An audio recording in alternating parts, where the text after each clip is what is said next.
Now that the airport, now that seaplanes had been proven to be able to land in Kingston Harbour, Right. Pan Am, which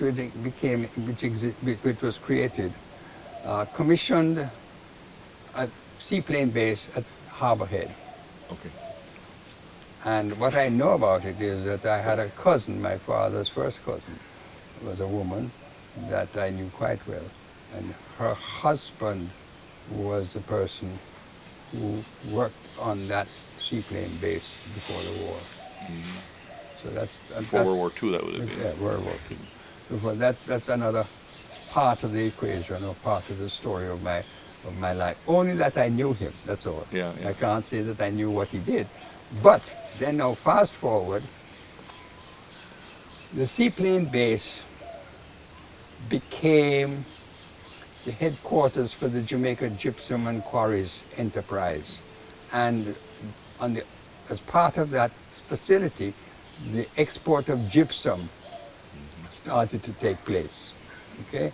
And for my sins, I suppose it has to be something like that.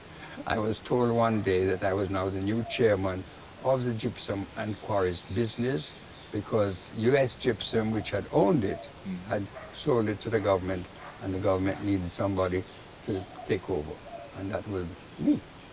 And that was another story of my life. And what was interesting about that is that almost everything that was put up for the purposes of the seaplane base existed.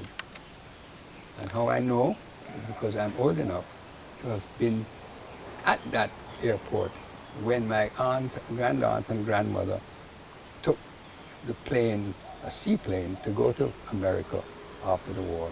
Oh, Pan-American. I presume it must have been, but I wasn't old enough to remember the name. And that's where the ramp Still from the there. land goes Still there. into the water that allows the plane. Yeah, still there. And go one step further.